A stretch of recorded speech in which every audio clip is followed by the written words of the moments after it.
Welcome to Terror in Tandem, a podcast about finding entertainment in the macabre, hosted by the knowledgeable and lovable Laura and Richard Mathiasen. Each episode, they discuss the horror genre, from books to film to TV and beyond, sometimes even from the beyond. You can find us on YouTube at Terror in Tandem, on Instagram at Terror in Tandem, and you will always find the latest episode on their website, terrorintandem.com. So, you may be asking who that was. Or what's going on? I mean, I ask myself that 1,000 times a day. You could probably tell from the description what's going on. It's episode 100. Yes. 100th episode. Listen, we put out more than 100. Oh, with our bonus content episodes. Yeah. But this is actually number 100. If we did it, everyone. We're talking in canon on the sacred timeline. We did it. We did it. Can you believe it? It's been a couple of years that we've had our podcast. 2 years. And 100 episodes later. Here's to all the haters that never believed in us. No, they believed in us. We've part had of what this episode is going to highlight. So much love and support. We couldn't do this without all of our incredibly talented, creative, dope friends.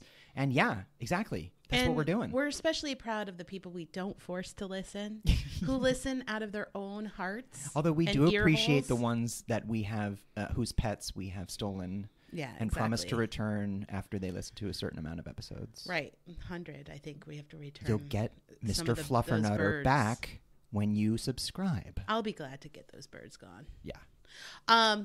But yeah, this is our 100th episode, and we thought we would celebrate the people that helped us, make this podcast, which is our musical talent. Yes. Both our front end and back end music. Now, it probably comes as a surprise to anyone who's listened to how many times you and I have sung on this podcast that we did not compose the music ourselves. At music. Yeah, we're not we really like music. Good at it. We do enjoy it. I have the capacity to appreciate music, not to make it. So was in a punk band as a teenager, and that's about my limit. We are trying our hand at some interviewing. And we interviewed David Hispanic, who did our outro and our theme music, and also our Terror Fest theme. Yes. And he is very talented musically. A multi-hyphenate, you would say. And we hear from him. And then we also interview Kerry D, who did our intro, our classic OG intro. Yeah. And that really sets the tone for the goofy / creepy vibe we like to set. We wanted to just chat with these folks that helped us, get to where we are, the internationally revered, talented, and extraordinarily rated. I mean, it's basically in terms Terror of in Tandem. Human culture, I would say number one, Wild Stallions. And then right below that is Terror in Tandem. Wild Stallions because they created world peace through their rad music. Yeah. I mean, it's a fun jaunt into our interview skills or lack thereof. Yeah. We're polishing them off. We're doing our best. We are new. I mean, we're extremely and we were nude while doing these interviews. Very. I mean, grease doesn't count as clothing, right? No. Okay, then never. we were definitely naked. Yeah. There was a lot of grease. Well, nude. We weren't naked because we didn't bare our souls. Side note: nude is a more powerful word than naked. It's just like it. I don't know. They mean the same thing, but nude. I think it's the opposite. I think naked is more powerful. Interesting. That's why I said we weren't naked because we didn't bare our souls. There's just a formality. There's a formality to the word nude that is like clinical. It's weird. I don't know. No, because the doctor says get naked. now. Yeah, you know, it's weird. All of my doctors say that. Yeah. Like my ear, nose, and throat doctors, like, take all your clothes off. The mechanic said it to me the other day. It's amazing. I was like, all right, if it helps. I never ask why. I just immediately. Most of the time when someone's about to ask me, I'm already halfway done. You're like, it's your nightmares. Yeah. So let's throw you right into our interview, and we hope you enjoy. Thank you. Stick around to the end of this episode where Richard and I are going to interview each other. We prepared 3 questions. Yes. And we did not share the questions ahead of time. Much like a troll that guards a bridge, yeah, we will be asking each other 3 questions. No, we will be asking each other questions 3. Prerogatives thrice. So stick around. Interrogatives. We'll know if you don't. Good. Wow, everyone. I've been taking ventriloquism classes. I just threw my voice there for a while. Your voice sounds terrible. I think it sounds great. I've been I think it sounds good. Eating a lot more pork and beef. It is. Yeah, it's a deep, sonorous. It's a haggard, rusty, sensual, tinny voice. Speaking of tinny and rusty, we have a special guest in studio today. Trying something new for now episode world famous episode 100. Yes, worth the wait. And we're going to be conducting our first interview, and who better than the legendary, you know him, you love him, David Suspanic. Hey, how's it going, everybody? Super to be here, even though you're here where I'm here. I know. Oh, you're giving away the magic. But we're not telling anywhere. We're in one of our many luxury properties. Broadcasting. And I will tell you, this is one luxury property that is off the books. Absolutely. And off the grid. Yes. Deep in the desert. Let's hope nobody from the IRS is listening, but I am paying my taxes. I'm being a good citizen, so. Oh, no, they already know about all. I was heavily mentioned in the Panama Papers. We're going to call them the Richard Papers, what with my many investments and portfolios and whatnots. Yeah, you sure are a spendthrift. I did recently invest in a breakfast sandwich, and I hope to gain a return on that sometime later this evening or tomorrow morning. Oh, very good. We are doing this special 100 episode where we're going to interview the people that have shaped your favorite explosive podcast, TNT. Ladies and gentlemen, if you think that the Terror Team consists of just Laura and I, you are mistaken. It takes a village to make a podcast. Galore. We have goblins, ghouls, demons that we have summoned to do our bidding, and occasionally humans that like us. And this human is with us today, and so we're going to... Let's get into it. We're going to get into it. We're going to jump right in. Hello, human. Hello. So tell us about yourself, human. Well, basically, I guess day to day, I'm just some dude, just like an office worker, for the purposes of what I do for you guys and just like creative endeavors in tell general. Me more about The Office. Okay.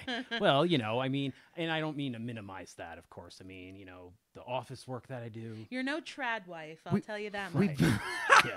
Yeah, I'm, look, this creative aspect, right? That's always something that's always been lingering in the background. I play guitar, try to play it more than, more often, but, time doesn't allow that all the time. But, once you guys just say, hey, we're doing this podcast. And then I got these keyboards like lying around and, with some like, cool samples and plugins and all that kind of stuff, you're able to get any kind of cool sounds. So, I've always wanted to pursue more of a creative field, but bills and moves and life and whatnot, that comes about. So it's like, your landlord doesn't take payment in exposure. Oh, he don't doesn't have a landlord, but the bank does not. So obviously, listener, neither do we, because we own all of our. So office worker properties by day. And I run musical, I like to run. I like to bike. So I mean that's by night per se. But the music stuff, like me, you're very into physical fitness. Well, I'm an incredibly athletic person. As in physically gonna fit this in my mouth. Oh, I don't have any regrets on my life. So it's I love to see things play out differently. Sure, I'd love to be in some successful band or something like that, or whatever. But who knows? Sometimes if you hear, with, I suppose we'll get into this a little bit, but like the music and the things around your world will inspire you. Yeah. I mean, like if anything gets anything from what you guys are doing, or maybe even the little music that me and Kerry put together for you, it's, you know, maybe that inspires somebody. Absolutely. I hope so. I think it's a real disservice for creative people to always approach projects with the thought of this needs to be big or this needs to be successful, when really all it needs to do is leave your brain into a form that can be shared. Then you've accomplished that. Right. And so you've spewed your creativity into this podcast through music. Oh, yeah. You gooed all over. I think it's really critical because it does set a tone. It sets a tone for our listeners. It sets a tone for what we're talking about. This isn't quite in sequence with the questions that we were planning on asking, but I kind of want to ask you, the listeners don't know this, but it's been my incredible pleasure to get samples from Dave, and they're spot on the first time. Like, even before we had recorded a single word of this podcast, David was sending us music that perfectly fit what we were looking for, and furthermore gave us ideas of like, oh wow, we didn't even realize this is the vibe that we wanted. Yeah, we didn't know how to make that happen. How did you do that? I'll tell you. Let me share. Out? I asked, you know, of course, David asked if he could, you know, give us some music, and then said, what are you looking for? And he and I sort of collaborated on what the overall idea of it was, and then he delivered over what we could ever have. Honestly, so everything you've sent, I've been like, no notes, this is perfect. Yeah, run that's it. Cool. I think Richard's question basically is like, how did you come to those mixes or those, you know, fruitions? I mean, it's not fruitions. Right. It's well, a terrible I mean, word. You can you know, cut that. Essentially, it's like keep fruitions. I would just say, you know, you just take all of your influences. Like, look, I am by no measure like a real musician, a good musician, or anything. Agree to disagree. Well, I like doing this stuff. You know, that's really what matters. But like measuring myself up to like the Underworlds or the New Orders, Pet Shop Boys, that kind of stuff. Like, oh well, that's don't set your sights too high. Well, I mean, shit. But all of that is the inspiration. Understood. You know, orchestral maneuvers in the dark. You know. Oh wow. You know, all of the prog rock stuff that I love. Rush, yeah. Yes. You know, Pink Floyd, Peter Gabriel, that Radiohead, Dream Theater. I mean, there's so much good stuff that I will basically take from to put all together. Like, especially like keyboard stuff. You know, you're gonna like get a lot of inspiration from a lot of that stuff. Tangerine Dream's a huge one. You know, damn. I mean, you're speaking Cliff my language. Martinez, you know, yeah. One of my favorite film score composers. You know, it's Give us some examples. I'm not familiar. Of Cliff what? Martinez? Cliff Martinez did the soundtrack for Traffic. He did it for Drive. I love he that did soundtrack. Solaris, which is awesome. Oh, very nice. He used. So he works with Soderbergh a lot. Yes. Yeah. He used this instrument called it's a crystal bachet, I think it's called. It's this really weird kind of almost like, you know, it's a similar kind of sound that you like if you have a glass full of a liquid and then you rub the side of it. Yeah. You know, it's or the top rather. You know, it makes, you know, you can use. It has like a resonance to That's it. cool. So yeah. this does the same kind of thing, but he combined that with like steel drums and like an orchestra for the Solaris. That's soundtrack. incredible. Yeah. Well, I have to say that I actually listen to the Drive soundtrack sometimes in the car. And I have to say, you have turned out to be a real human being and a real hero. And that's how we started this podcast. Well, right. Having said that, that's not him. That's like I know. Those are band. Like, no, but he like still we collaborates. Just, we know he actually didn't compose recently that song, rewatched but that movie, and it is dope. Yeah, it's awesome. It all has to work together. But there's a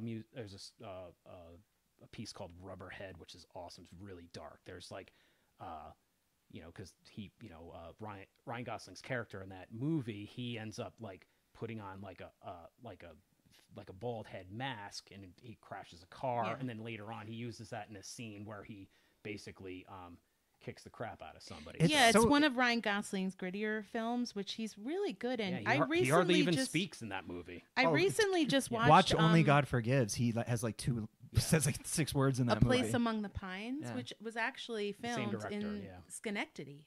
Yeah.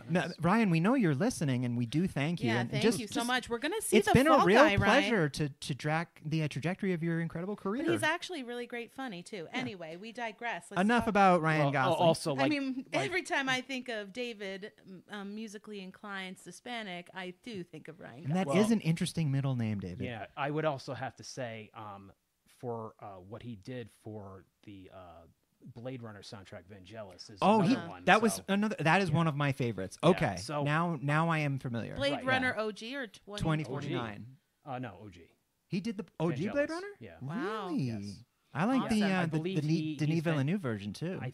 He might have passed before, but I'm not sure who did that. But cool. Hans Zimmer is another amazing film score composer. Yeah. Still just going strong. Phenomenal musician. Who does the music for Christopher Nolan? Because they just won, I think, an Hans Oscar. Zimmer did a lot, but there this newer guy, Ludwig something. Oh, Ludwig Göransson. Yeah. He does the music for The Mandalorian and a bunch of other things. He's the one with the long hair, right? He's Swedish, very talented. He's very good. I don't know if Hans Zimmer was available, but I mean, it was amazing. He almost very much Hans Zimmer-like that soundtrack. I mean, you I like to kind of Ludwig just double Göransson. check. Well, I'm sure that, Nolan has an idea, and now we're talking about Christopher Nolan, but it's important because these are things that are also inspiring to you. I know for sure. I know you. The Dunkirk soundtrack that Hans Zimmer. Oh my God, that's awesome. Tension building. Yeah, it's so masterclass. Good. Yeah, it makes a lot of sense to me that you mentioned prog rock as such an influence for you, because there is a darkness and certainly a fantastical side of prog rock. Like I'm thinking the cover of King Crimson. Right.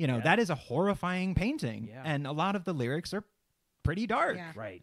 So it's adjacent, there's a darkness that runs through it, but there's also a triumph in that music of almost like overcoming the darkness. Well, I mean, again, going like to me, you can put it in your category, whatever. I mean, it's prog rock maybe, or art rock, or psychedelic. But just rad as shit. If you listen to Pink Floyd, Welcome to the Machine, the keyboards in that is like a huge inspiration for me. I mean, they are really dark, and that song itself is dark. Yeah. It is. I mean, just being it's ominous. Being in the machine, or being a musician. I believe that's what the song is actually about. Yeah.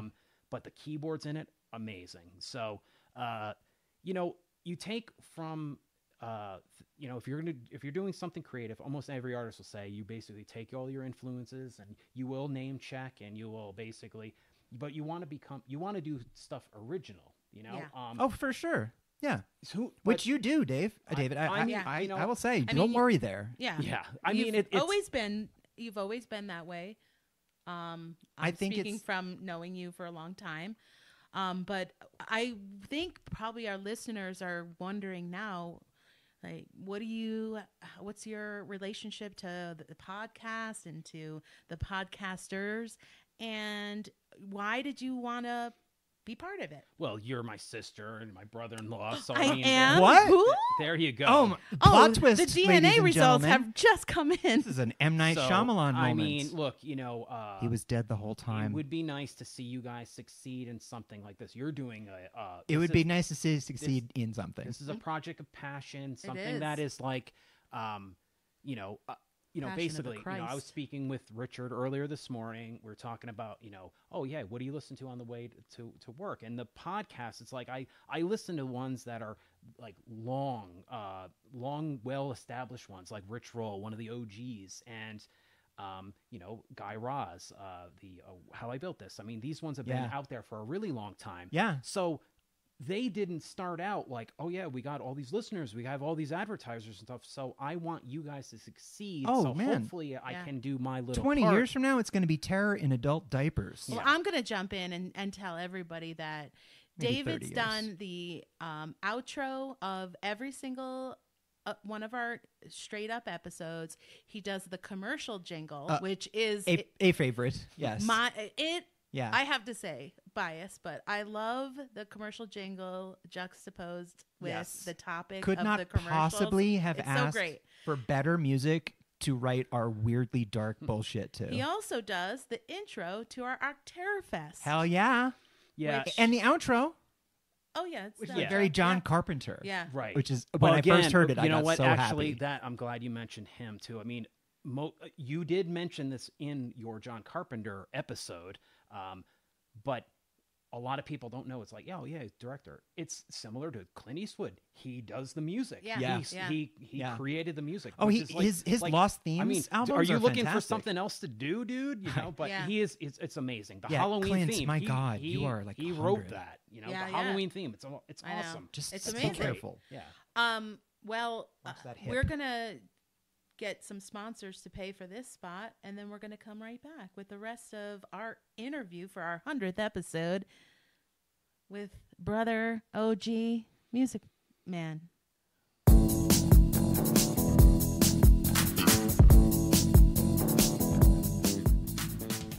Ladies, it can be hard to keep that fresh down there feeling when you live in a dilapidated hut on chicken feet. Life in a marsh is great for making potions, but hard on the old downstairs business, am I right? But where can you turn for your delicate needs when the other women of the village run from you in fright? That is, when you're not giving them pennyroyal tea to cover up their midnight indiscretions. Well, why not turn to Swamp Witch Feminine Care, designed by and for the immortal nethers of bog beasts just like you. Just because you live in a fetid swamp doesn't mean your privates have to be swampy too. At Swamp Witch Feminine Care, we understand every witch's familiar is different, whether it's because it's 500 years old, cursed by some weird priest, or is destined to birth the Antichrist. We promise that no matter what your affliction or biological makeup, we've got the unguent, the salve, the potion, and the lotion for what ails your aching cauldron. Swamp Witch Feminine Care has the classy, discreet solution tailored exclusively for the village witch who's sick of the itch. Para brujas o prima número dos. This is a fake ad for a fake product on a horror-themed podcast. But while we have your attention, the pink tax for witches is real and unfair. And we're back for the first time, having made no mistakes the last time. So No edits needed. we started this podcast, as you all know and remember and revere, by talking about what scares us as people, as fellow travelers on this journey of terror. So David, tell me, what scares you? Probably the future scares me the most. Yeah, that's fair. I'd have to say that, we don't know where we're going politically or environmentally. It's Nowhere good. It's a scary thing. I'm sorry, I just got out of the cellar. Are things not going really well all over? Here's the thing, though. It's not just constant good vibes? I think what is interesting about what you're bringing up, the future, is there's a lot of things to be scared of that are already on the wall. They're already saying, yeah, this is happening now. The future is, some of the fears, I'm sure, are happening. Absolutely. So Right. You're scared of, I would say, very reasonable, real things. Yeah, Pretty much. real things. And that's what I think our point Like an adult. of being scared of something and being drawn to certain movies or horror movies or different types of media is when you are most scared by horror, that things based on things that scare you. So like if 2001 is a movie that creeps you out, it's probably because it's like unknown future, all this open space, you know. Talk about rogue AI. Yeah. Well, that is AI. I mean, The just HAL 9000. killing everyone on board. Exactly. Yeah. No, I'm sure it's going to be fine. Let's just give all the passcodes to a billionaire with really interesting ideas on gender. So anyway, Are you a horror fan by entertainment standards? do you like the movies, the books, It's the Beyonds? There's it's not my most favorite thing of all. All right, this interview is over. Well, I mean, Who let this guy That's in? fair. No, that's fair. it's I like more dramas, I suppose, sci-fi, but it really all depends. I mean, if something's good, it's good, no matter what genre. So What's important that you're saying but not saying is that even though you're not necessarily a fan of horror, you are a fan of Terror in Tandem. yeah, I didn't say I'm not a fan of horror. It's just I'd say it's just not like It's not your go-to. I'm not like you guys who basically it's really like 90% of the time you're all about that. And that's the way it should be, ladies and gentlemen. But I am actually even more impressed with your musical skills, given that you aren't a brain sick freak like me who has stuffed themselves silly for 35 years full of this stuff. You, with even your admittedly, like, it's not your favorite genre, you have hit us with music that is absolutely spot on for what we're looking for. So you have the ability to at least play in that field. Sure. I mean, you think of it this way, like, you know, again, like, this is no fair comparison, of course, but like David Bowie's kind of a chameleon, so is Peter Gabriel. You know, they can flex those muscles to do music in what to basically it might be a statement of the time period that they're doing the music, but you can go there essentially. You know? I have a question though, David. Follow up. Since horror might not be your go-to, what do you remember a horror movie you watched? Like maybe as a teenager, or what was the first horror movie you remember being sort of scared of, or that you were like, oh, this is effed up? My particular favorite, something you maybe watched a little too young and it fucked you up a bit. Well, to piggyback off of your comment, Richard, a director who is not known for horror movies it could be the very first one I saw, which would have been The Shining, 1980. Fantastic. So Stanley Kubrick is not a horror film director. No. So, and according to Stephen King, he didn't even like that one. Which, I mean, look, I think Stephen King has come around a little bit. I don't know. He still brings it up. It is what it is. Well, hopefully this will go down in your listener books as one of your favorite episodes. And obviously, it's already a highlight of your life, being interviewed by luminaries in the podcast field like ourselves. I hope it's over with. Yeah. Well, we want to thank you for opening your space and your mouthpiece to spew out and all of the chunkiest opinions on horror. Yes. Thank you very much. David's Hispanic. Round of musician applause. To the stars. Can you put round of applause? Round of applause. Insert applause rounds. And we'll see you on the other side, terabytes.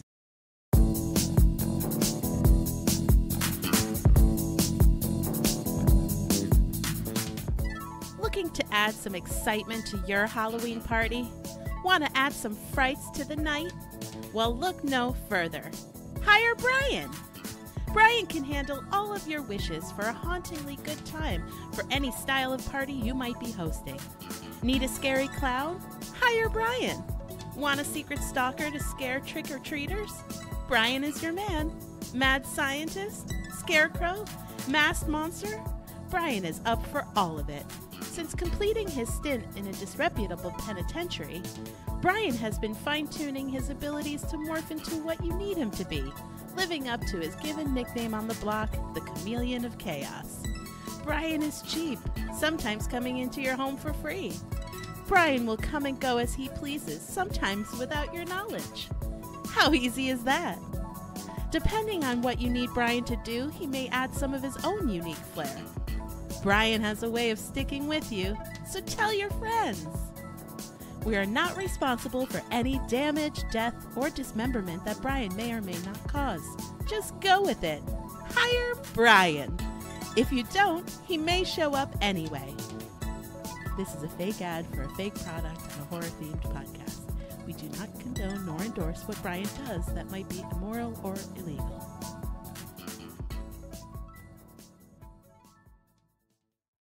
We forgot to mention there's going to be a section of this where you'll be making prank calls to local businesses.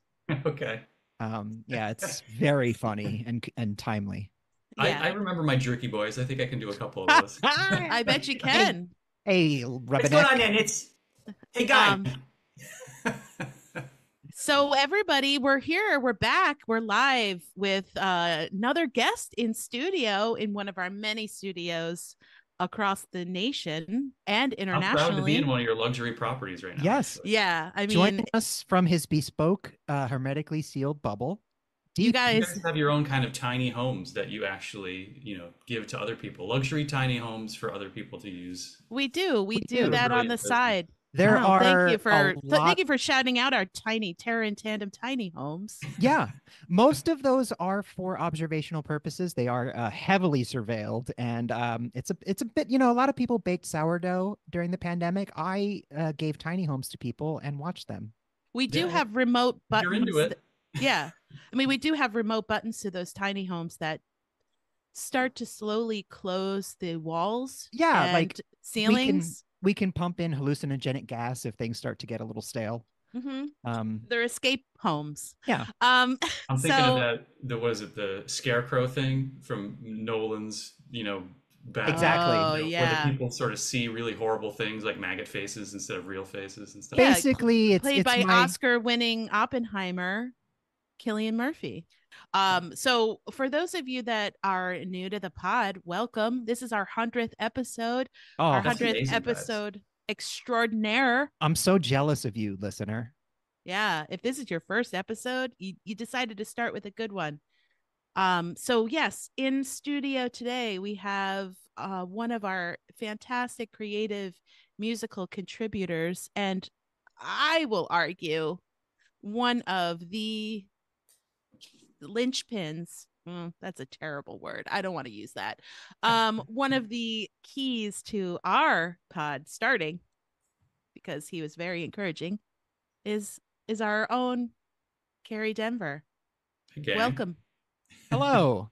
Welcome to the pod. In studio, in person, with no delays or audio issues. No required pauses to be edited out. This is smooth sailing. No. Yeah. It's effortless. So do you want to get us started? For you guys to get 100 episodes is pretty awesome. I mean, it's, yeah. You could have given it up, but no. I don't really like to brag about myself, except that I do. And it is incredible, done by two incredible people. It's a feat that has never been accomplished by anyone before. No one has ever had 100 podcast episodes. No, this is a first. We are the first. Yeah, looking at you. Truly astonishing. It is. I mean, that this is a labor of love. We do this because we really like it. I do it as a vehicle to sell my masculine supplements, which you can get on our website. All of them are poison. I was going to say, you guys have continued to have really impressive ad support that has grown and changed over the episodes as well, which is... Despite the alarmingly high fatality rate of people that use the services we advertise, it's gone really well. Yeah, maybe that's where we're going wrong. Like, our whole idea is we're basically getting listeners and then giving them products that eventually kill them or jail them. We don't get a lot of complaints, so that's something. I really get a kick out of there's a part of the music that that brilliant creator that we all know made with some harp. Yeah. The harp is the funniest part to me. I know. It should come as no surprise to the listener that two well-adjusted normal people like Laura and Richard have well-adjusted normal friends. Yeah. I mean, originally it starts out almost like a sort of like porn music, but then the harp returns it to the infomercial world. That was the note we gave, was wholesome pornography. Well, it was really like laundromat. With I was thinking bubbles. Yeah. More bubbles, please. Blood bubbles.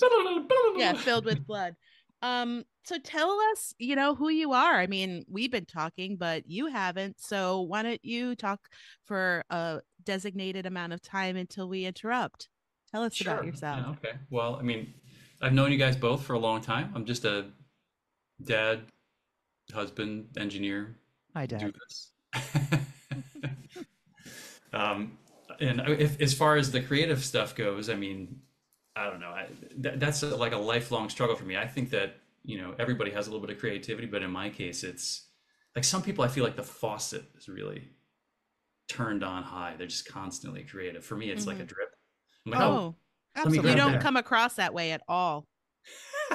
You really don't. I mean, you're a drip. You're a drip, but your creativity doesn't come across like it's a drip. No, it's very hard. That's your stream is really strong. It's very crossable.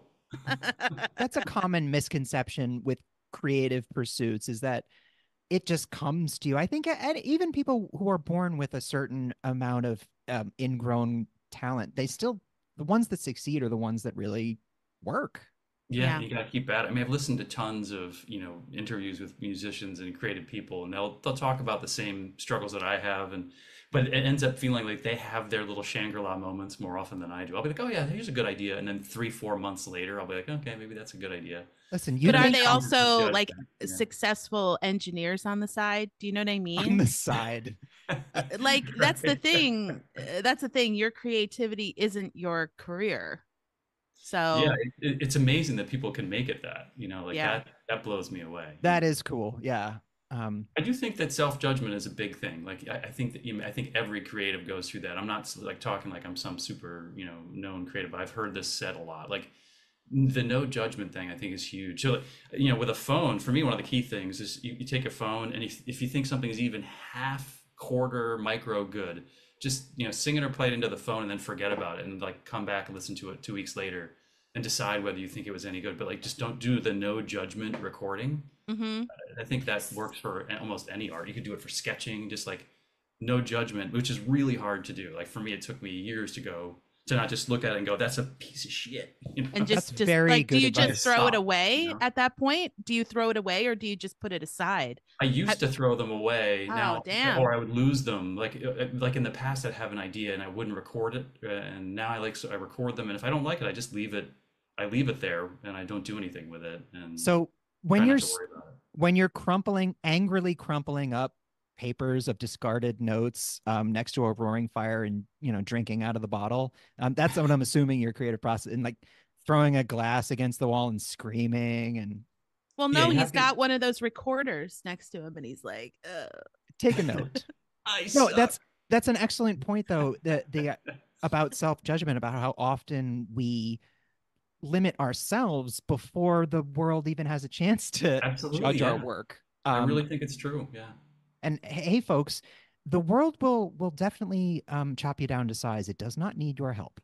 Yeah, if you see any Kerry Denver's leavings, maybe there's some gems in there.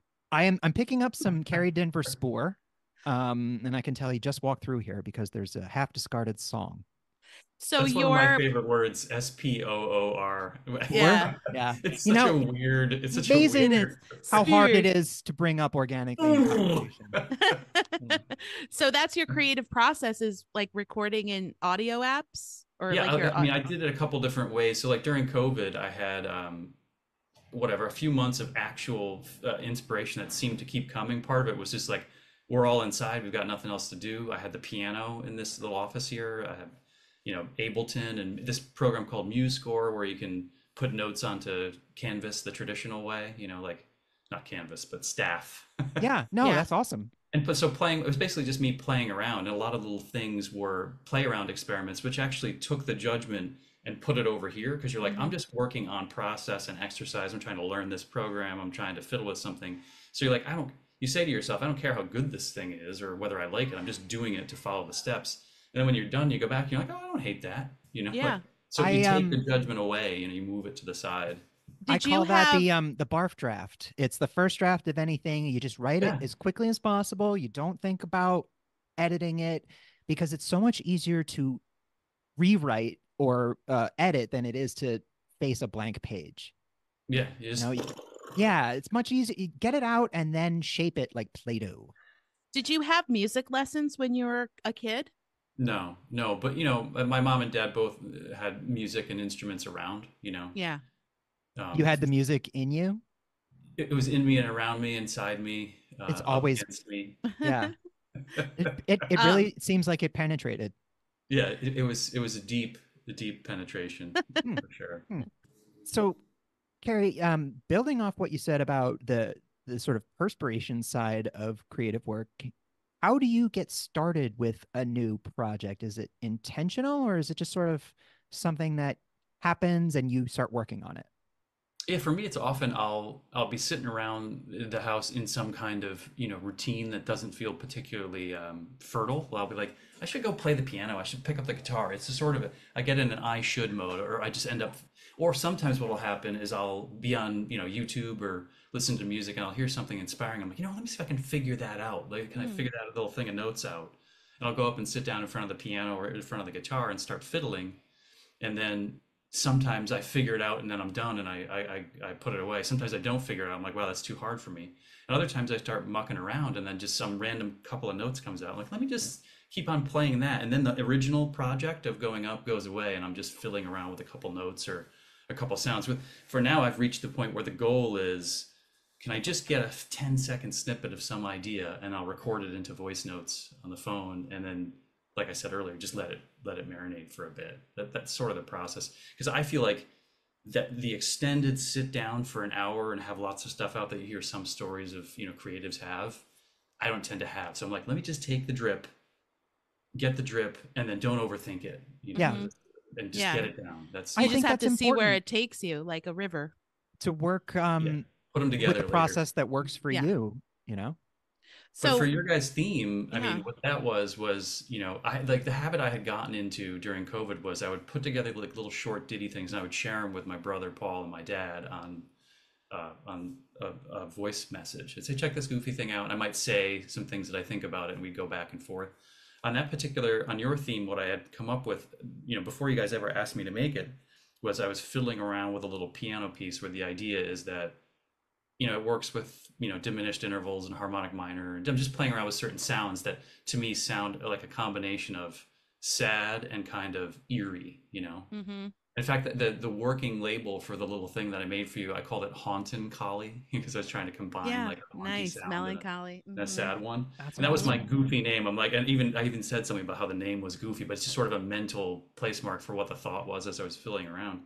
And the idea behind that piece was to go through the thing and make it go from sort of sad sounding to sort of eerie sounding as it starts from the beginning to the end. And then on the end, I would end with this sort of a pretty dissonant chord. I was trying to find the most dissonant way for it to end. So you'd have something that starts out kind of sweet, if sad, and ends up kind of, sounding gross. Like the final thing is a really ugly chord, Kerry, I have a whole, when I heard it, I have like a whole image in my mind, because me too. There's this hesitancy, the cadence of the piano. There are moments where it briefly hesitates a little bit, and it always sounded to me like Fancy Dracula playing the piano, and just sort of the moment where they lean back and take a pause and then lean in and dramatically finish it out. And then at the end, he remembers, the pain of his eternal existence, and he slams down on the keys. Yeah, right. Just like, yeah, that's sort of your music is so evocative. When I heard it, that's how my creative process is always music that leads to imagery, and that's when I start writing. So hearing your music, I just thought, Christopher Lee in like a Victorian outfit, just right. Very. I was definitely trying to get some timing in there, because like you can write a piece out and then have a program play it straight with absolutely no variation in tempo or time. And when I was playing it, I was like, let's see if I can.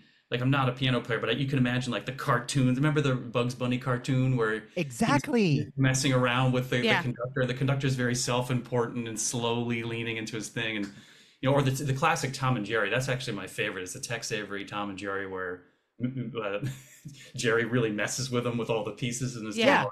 On the xylophone. The sense of rubato, or the time is moving around and changing, makes it feel like it's a human playing it, even if it's a little like. My thought was what I was giving you could be a little bit too corny. Like I felt like there's a little bit of a corny quality to. That's perfect for us, though. Yeah, I feel like okay, maybe they'll take a corny thing. We love. Yeah, we're ridiculous. I mean, we don't. It's not like we are approaching this as super serious movie and literature critics. We are just regular weirdos that also are weird. I think it helps when you're as into horror as I am to also be a. Excuse me.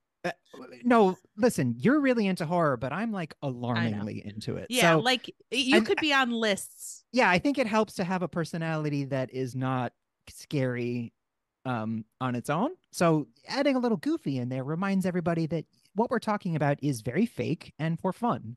Yeah. This isn't real violence. This is, right.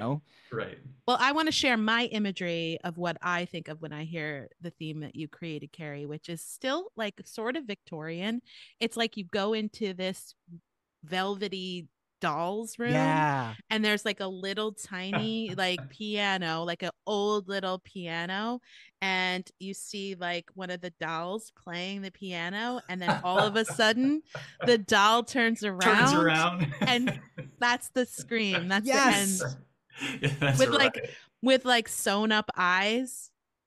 That's great. That's hilarious. But what you said earlier about the feeling of an actual human person playing this, those pauses in my mind, it sounds like the moment that a pianist would turn the page of the sheet music. There's always that tiny lull in pace when they have to take one hand away from the keys to flip the page. And that's, I mean, with all the discussion of AI content, that's one reason why I'm not especially worried about it, because every bit of AI created content I've ever seen sounds and looks like sterile nonsense garbage that, you know, is perfectly timed. The Will Smith spaghetti thing still makes me laugh. So. Oh my God. Have you seen that? No. I don't think I have. The prompt, there was a prompt to an AI video generator that's, you know, put this thing of Will Smith eating spaghetti. If you just search for that. Oh God, I will. Really Good Lord. I heard he smacked that meatball. Hilarious. Yeah, right. He slapped that meatball.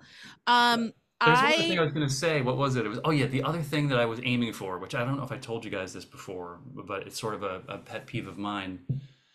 I tried to make your theme the right length so that if you do, you know, it turned out to be 2. If you do 2 15-second Spotify. Don't tell the audience that, you crazy lunatic.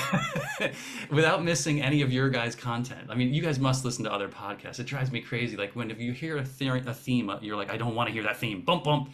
What are other podcasts?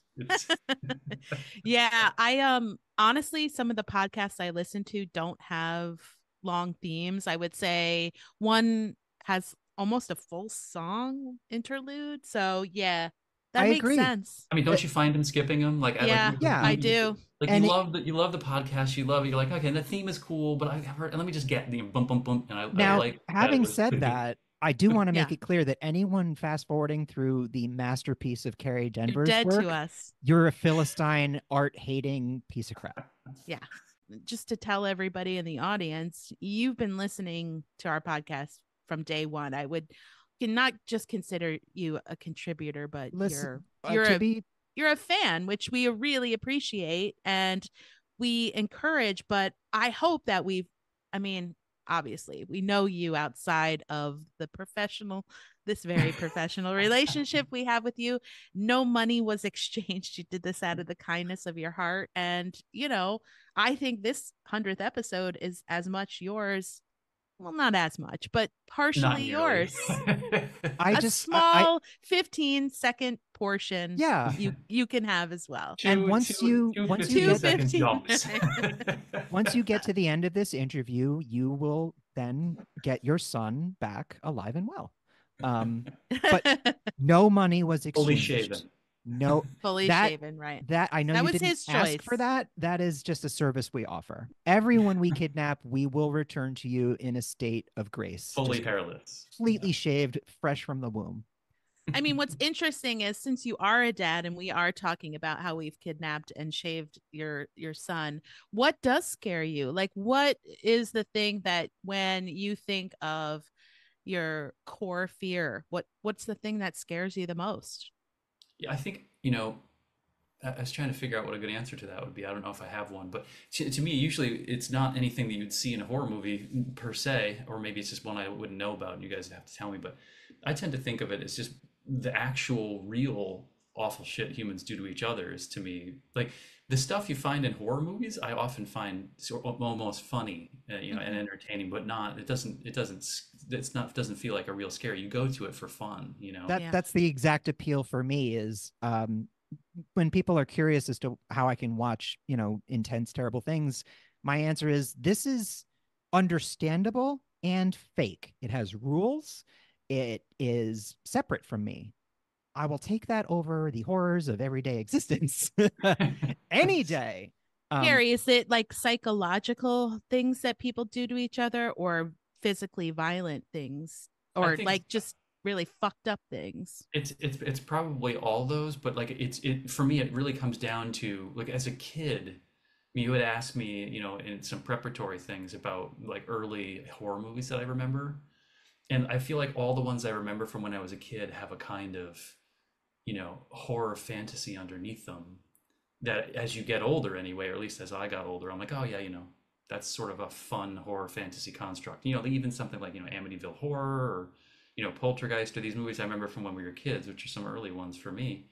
I was like, yeah, that's a construct. I mean, like a house with a passage to hell in it. Okay, whatever. That's not real. Or there'll be like, an Indian burial thing, and everyone's tearing their face off in the mirror. You're like, oh no, it's not real. So you can watch it as a kid and think it's sort of scary, but as I got older, I'm like, that's not scary. It's kind of funny and cool, and it's neat and artful the way they put it together.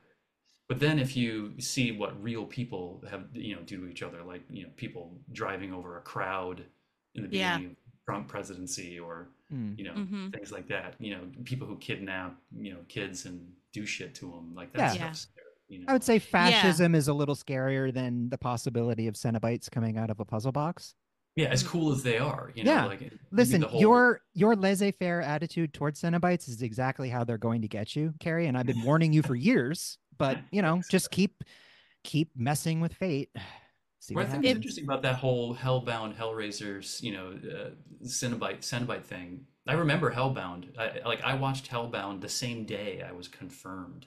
Oh, hell yeah! Wow, absolutely. And so it was like, so exactly where you're going if you touch yourself. Exactly. And yet you do it anyway. We watched it at Ray's. We were up late and we watched it. I'm like, oh, this is pretty like cool. This is a whole world here, and it's kind of freaking out. This is pretty fake. I'm like, also what I did earlier today is pretty fake. Yeah, exactly. Kind of put it all together. It was for me. I'll never forget it. It was that moment. I'm like, okay, I'm pretty sure that I'm done with this whole package. Yeah, for those of us who were raised in the capital C church, it is astonishing when you learn just how much was created by like a handful of pervert monks in like the 13th century. So you mentioned Poltergeist, and Hellraiser.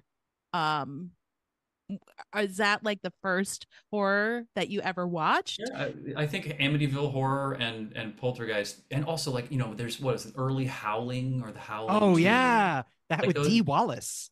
There were some really, what's funny is I remember as a kid, I don't know if it was Howling 1 or Howling 2, but there was some sort of really sexy transformation scene. It was the second one.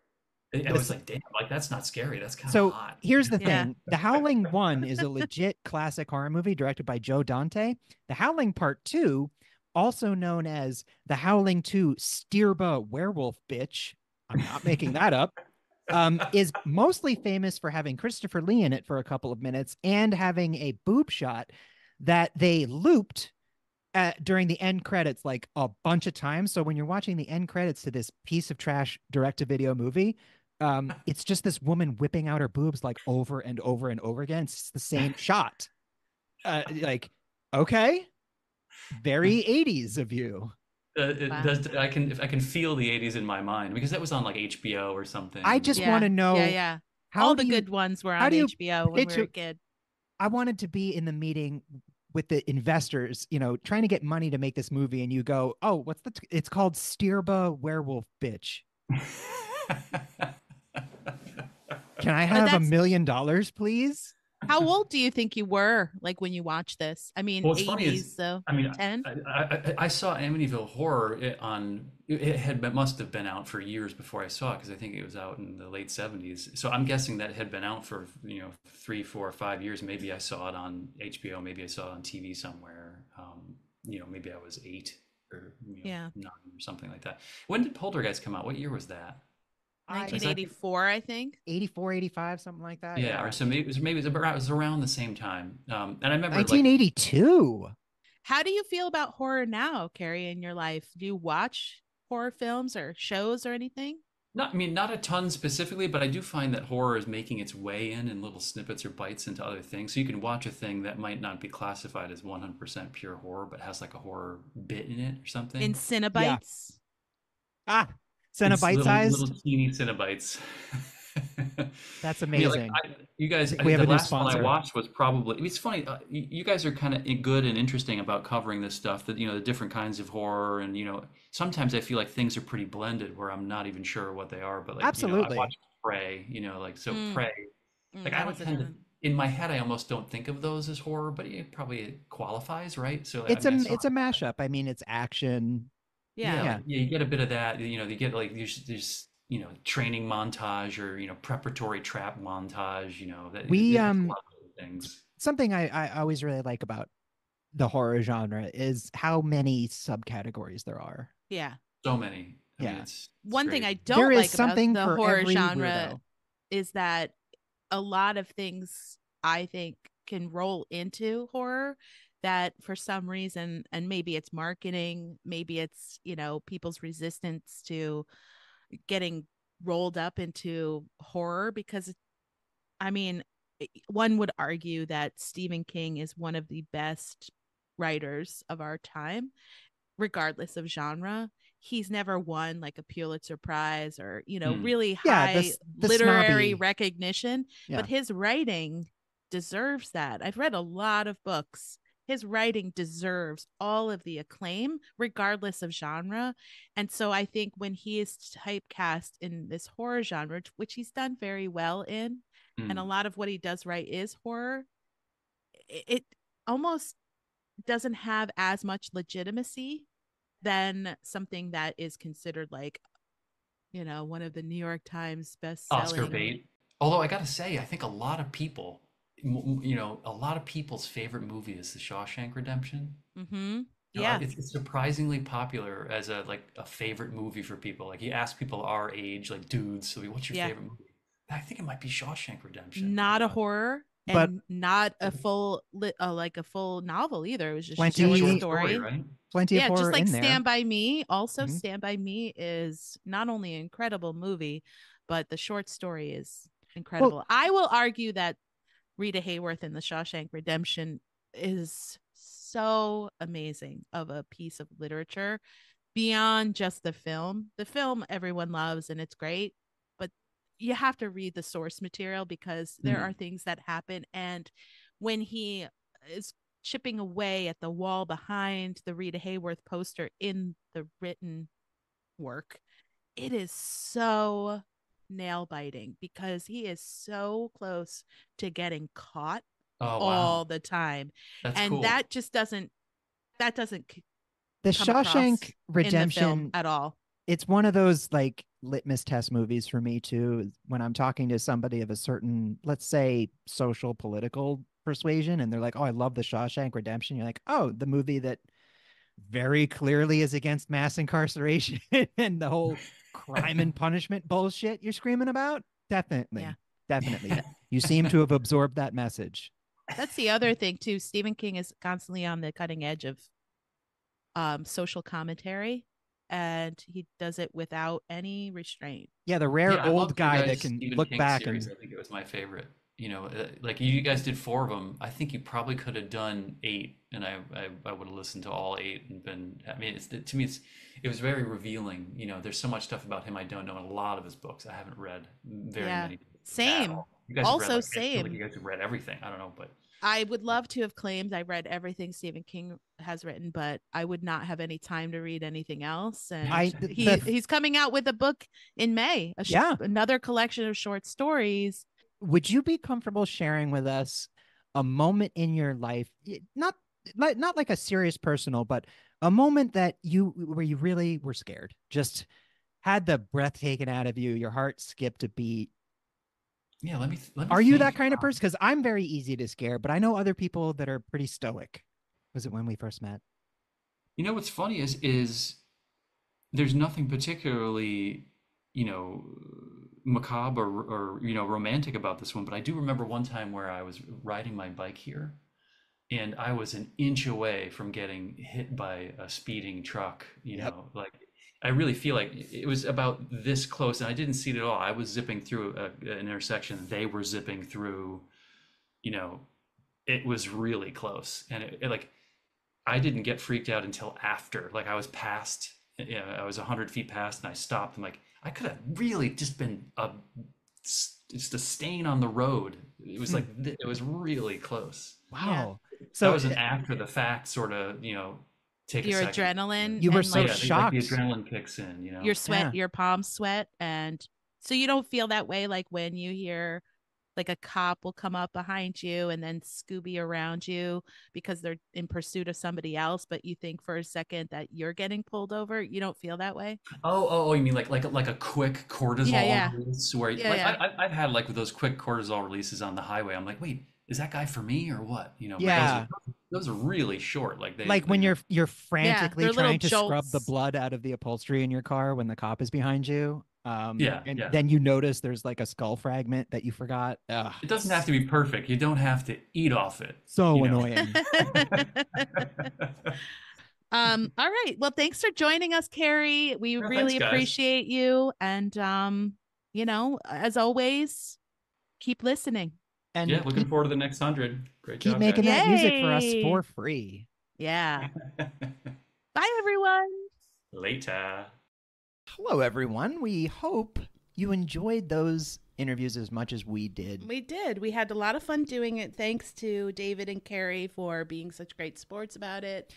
Little note, in studio quick, today, though, we do have someone that has actually come right up to the table. Yes, where we're recording. She was an early investor into this, a demon investor, as they are known in this podcast, and is often in the background as we record, making sure she's getting a return on her money. Yeah, we know whether or not certain episodes are going to be exciting or interesting by how many hours she sleeps. Yes. Thank you. Hello, Kitty. Yes, it's our cat. We are talking about a cat, which is evil. I really will say for the audience, she never ever does this. She never comes she's straight up like sitting here like she is ready to be producing interviewed. the episode. She's like, yeah. I heard you're interviewing people who made this happen. Tiny microphone. Yeah, I mean, it's really fun. We wish that we were visual. Episode 200 featuring Kitty. Yeah, maybe someday, everyone. But not today. No. Today, we're wrapping this 100th episode up with questions 3 to the troll next to me. Ah, yes. Look not upon my hideous visage, mistress. Oh, I am disgusting. So which one of these bridge trolls is going first? You. Oh, you're the wonderful. trolliest of all bridges. I am. It's mostly the back hair and the, quite Hairy frankly, knuckles. aggressive number of visible warts. It's absurd. So, my first question for you, because you were, I'll be honest, the primary driver for the creation of this podcast, I would like to know how the idea for this even started in the first place, and why did you want to do this? Because this is a lot of fun, but it's a lot of work. Well, yeah. So when we first met, we met in a creative writing class. Oh, and not crying. that, writing and creative writing pursuits, especially like fiction writing, is often something that's done independent of each other. But we're both sort of creative in our own ways. And I had originally proposed, when blogs were a big thing, to do a blog together. Oh my goodness, I remember that. Of movie reviews called He Said, She Said. Yeah, this was like circa 2007, 2008. Which you abruptly turned down. I did? You said, no, I'm not doing that. What an asshole. So ever since, I've been trying to come up with some creative ideas for us to do together. And now that, I don't know, it just, during the pandemic, I was like, what can we do that's creative that we'll really enjoy and distract us from the overwhelming sense of cosmic terror we're feeling at every second of the day? 2020, everybody. Well, also part of our game night group. Which Kerry Denver is one of them. Yeah.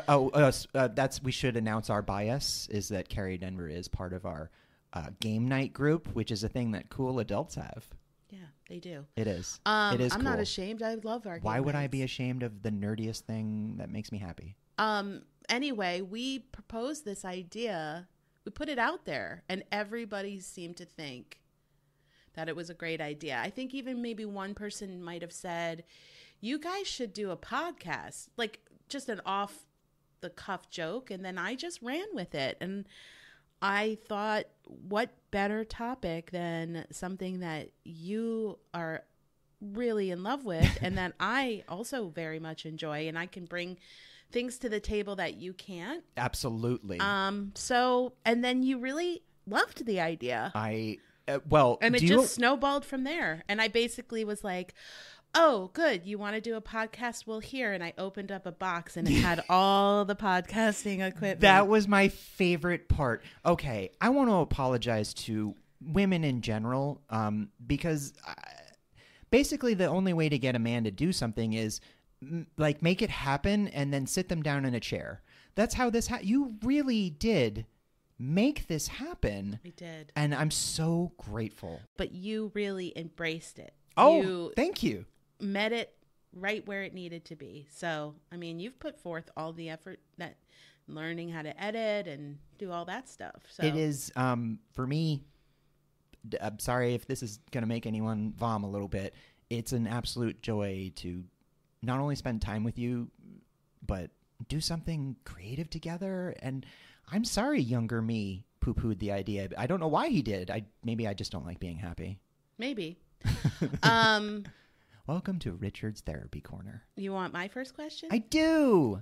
What's one topic that you never want to cover on the podcast? Oh, gosh. And second part of the question is, what topic is something you really want to cover but haven't yet? Okay. Wow. Damn. That's good. Okay, I will say there honestly is no topic that I won't do on this podcast. However, there are things that make me squirm more than other things. So anything with bugs or like swarms of things, I am really afraid of swarms.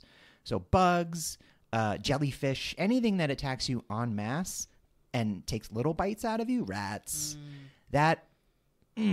But like I said, I will do all of these episodes. Spiders, I am very not cool with spiders. I don't know if you'd do a true crime podcast episode. Well, only if it was horror. Like I would do if we were doing like Henry Portrait of a Serial Killer and stuff like that. That's like kind of true crime adjacent. No, actual true crime about grisly real murder. No, I would not want to do that because I don't. I like the make-believe, folks. Yeah. I enjoy horror because it is an escape for me from our very scary reality.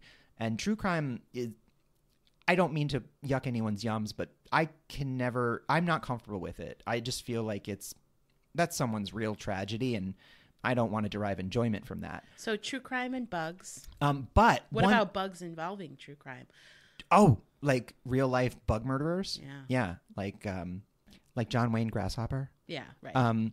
So the topic that I really want to do, Charles Manson. You'll know this because I brought it up many, many times, and I respect that you're not comfortable doing it yet. I really do want to do an episode on horror and pregnancy. There are some pregnancy, speaking from a male point of view, which I'm sure all the women out there are dying to hear. Honestly, we don't hear enough from a male perspective about pregnancy. All right, I understand.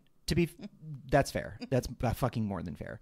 But from a male horror fan's point of view, pregnancy is something that I will never go through and don't have the equipment for.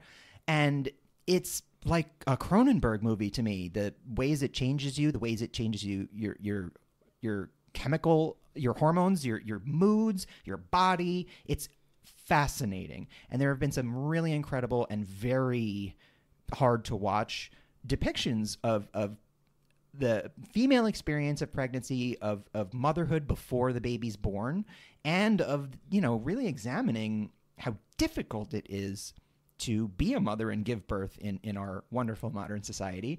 I would love to tackle that, but I totally understand why today in our current climate you might not want to. Yeah, it hasn't been a topic that I feel comfortable putting out in a entertaining media. I understand. Just as of yet. I totally get it. I hope we get to it one day because we have some good ideas, but there are some really phenomenal movies that are very female forward, created by women that explore pregnancy through, the lens of horror and really highlight how isolating and scary it can be. Jenny Slate, said in her incredibly fucking hilarious recent comedy stand-up that when you give birth, no matter how many people are around you, you are alone. Yeah. And I found that comment to be bone-chilling, but utterly fascinating. And it's a topic that recently female filmmakers have really been exploring in the horror genre. And I just want to get to it eventually. Yeah, that's all. I understand. Yay. What's your next question? Oh, gosh. Right. I have more. This is a little in-house. I don't know if we've actually even really talked about this. What's your favorite part of doing this? And also, this is a two-parter. Of our recurring episodes, what's your favorite kind? So my favorite part of the entirety of the podcast, it's hard to narrow it down to just one. I like a couple of aspects. I like that. At the same level. I would say the most fun that I have and the kind of instant gratification reward I feel are writing the commercials. Nice. I love writing the ads. You are a twisted one. I am. I have a dark sense of humor, and I tend to go dark and be a little sinister in my creativity. And so it really gives me the opportunity to go there. And I think that's really fun because it only makes the commercial or ad better. Especially when juxtaposed with the hilarious jingle. Yeah. Yeah. And I actually I like recording, the process of recording. Especially when we are in a groove and it's a fun episode, and I like to surprise you when we're recording. It does happen a lot. We're not, we don't practice and we don't have scripts or anything like that. No, and we're actually very method about this, so we don't even interact at all outside of the podcast. We keep it real fresh. So we try not to tell each other, exactly what we're going to talk about or say. Sometimes, though, we do need to touch base on when we're going to split something up. Yeah, what's this episode about? Do what, especially in the recommendations. And our recurring episode that I like the best, honestly, it's probably the deep dive episodes. Oh, nice. Because I really like to learn more about where we're diving in. Yeah. So if it's a deep dive with a director or even our lengthier series of authors, I love a book. I love to read. I'd like to talk about some of the critical reception and what was going on for the life of folks. Like our Stephen King series, I really enjoyed doing, of course, because he deserves to be held in all literary circles. Yeah. With the highest respect. I agree. It's fun to sometimes especially our recommendation episodes, they can feel a little like we're trying to fit a lot in, and it's fun to slow down a bit and really get into the weeds. Yes, exactly. On something we love. Yeah. Mm-hmm. That's great. Yeah. You ready for your next question? I think so. Is there any way you can lower the voltage on the electrodes you've attached to me? No. I shouldn't have asked. If you could recast any horror movie, including the director, what film would you recast, and who would the characters be, and who would the director be? Holy crap. Okay. I can do this. Okay. Now, I'm just going to twist it a little bit. I'm not proposing to recast this classic. It needs to exist. I'm going to say this is a remake. Okay. All right. So, because Phantasm is one of my all-time favorites. Don Coscarelli is a genius. That was a beautifully cast movie. I wouldn't change a thing. But I've always wanted to do a remake. Just, I don't know, with modern sensibilities or whatever. Sure. So, if we're talking remake, right? I would put directed by Panos Cosmatos, because the original Phantasm is surreal and weird, and Panos Cosmatos is both of those things. Director of Mandy and Beyond the Black Rainbow. Right. Yeah. So as Michael, the young protagonist, Jaden Martell from It and The Lodge. Oh yeah, right. He's been in some horror movies. He played Stan. Did he play Stan? No, in It, he was Bill. Young Bill. Okay, gotcha. He has been in a few horror movies, and he's got a real ability to play quiet, deep characters with a lot going on, but they're not loud about it, and that's Michael. Mm-hmm. So for Reggie, for his older brother Jody, I would put Dacre Montgomery from Stranger Things, because he was really good in that. Yeah. And Jody had like a leather jacket and a muscle car and long hair, and Dacre Montgomery's already pulled off that look pretty well. And obviously the big ones, Reggie Bannister. Want to throw a curveball in? William Jackson Harper. Chidi from The Good Place. Oh, yeah. He has already shown us he can do horror movies with Midsommar. He's a fantastic actor. And he just has heart to him that I think is essential to playing Reggie, the quintessential best friend of horror movies, the guy who literally goes to hell and back for his friends. Mm-hmm. I think William Jackson Harper is a budding star, just about to break through, and he'd be dope in this role. And as the tall man, I mean, that's a tough one. I might go with Ralph Ineson, because he is scary and his voice is scary and he's been in scary movies. He's not scary. He's probably a lovely gentleman. Mm-hmm. I just mean he has such a distinct sonorous voice. He was just cast as Galactus in the Fantastic Four movie. So what about like Gwendolyn Christie? As the tall woman? Yeah. You're blowing my fucking mind. That would be cool, right? That would be extremely cool. Then, you know what? I'm throwing another curveball. Beatrice Dahl as the tall woman. My favorite insane French actress, Beatrice Dahl, probably best known to horror hounds as the crazy stalker lady from Inside. Yes. Put her in some platform shoes. Surround her with fog. Yeah. The tall woman. Awesome. We got it. Nice. That was really cool. So, for you... Yeah, what's my last question? Yeah. Okay, so this one is... Tell me, it's a little personal. Okay. Now, I know you as a pretty vivid dreamer, and also someone who, more often than not, remembers their dreams, which is rare.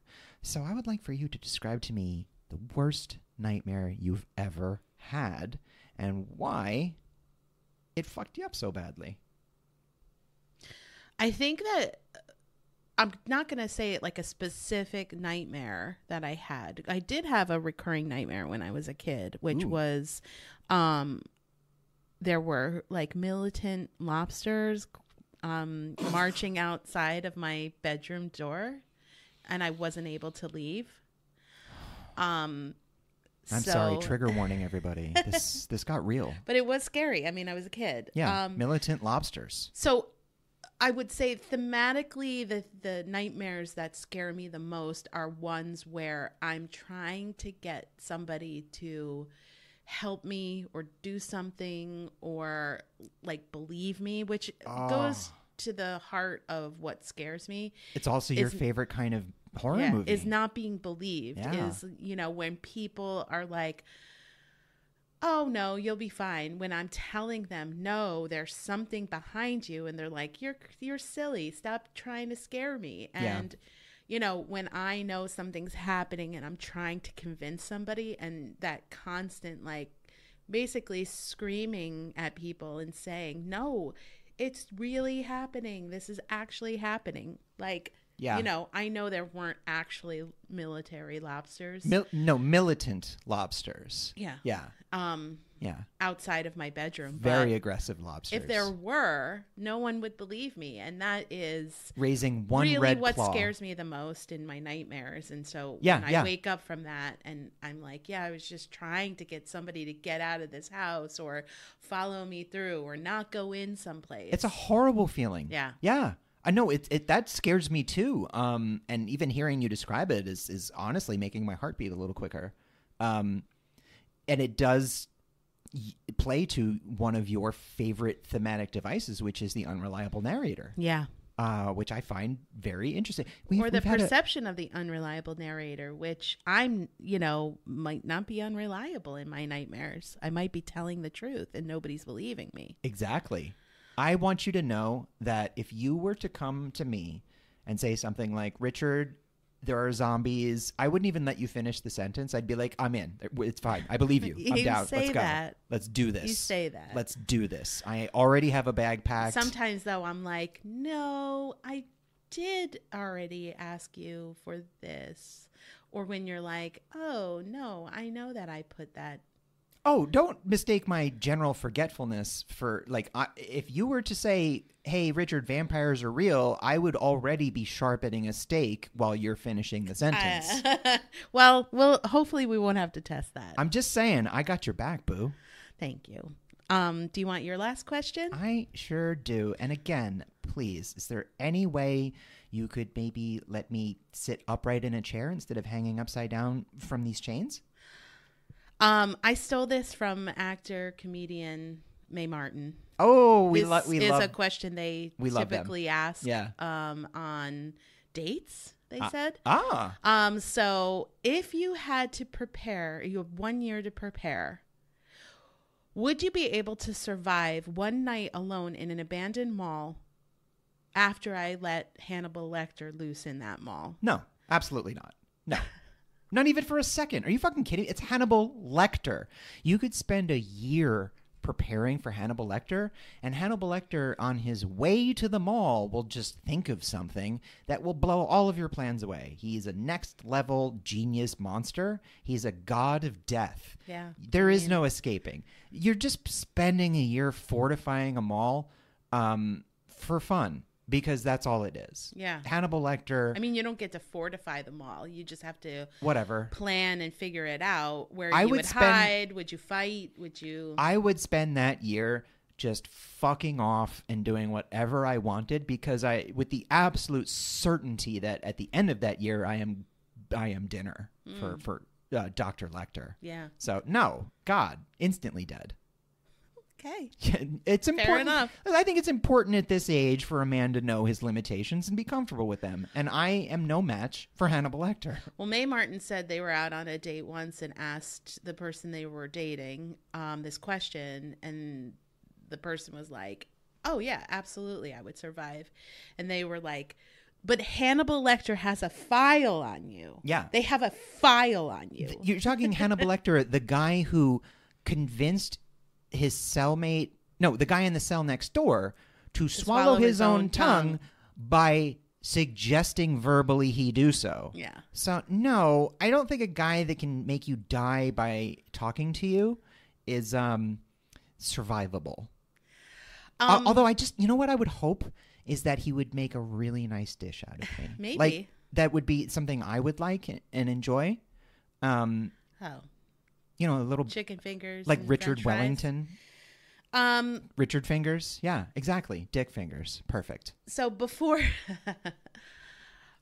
we wrap up, we do have a question out to you, our trusty, tried and true listener. Can we have some money? No, that's not the question. Oh, sorry.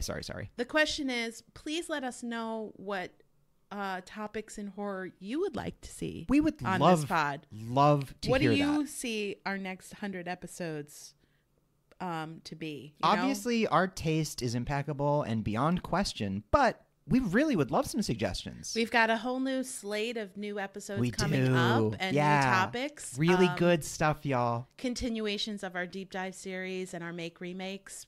International, they're all coming back. We're jet setting. We're getting back on the planes. We're not stopping, but we would love to hear from you as to what topics do you want to see us cover, and maybe even tell us what your favorite episodes are. That would be, and only your favorites. If you have complaints, please just take those to the grave with you. I'm very fragile. Thank you so much. I have a mall that you could spend the night in if you have some complaints. Yes. And, we'll make sure you're checked out by a very special doctor first.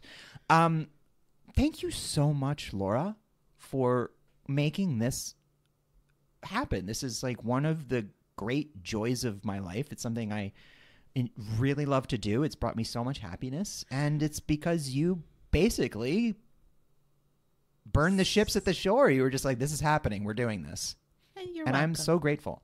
But thank you for rising to the challenge and meeting me halfway with creativity and learning the things you did. And thank you to everyone listening. Thank you. We do this as a labor of love. It's we do so it for you. Dope. We really do it for you. That, anyone would listen to these two goofballs going on about the thing they love. And we're very, very grateful and delighted that you're joining us. Cheers to our 100th episode and to 100 more. Per cent'anni. Bye, everyone.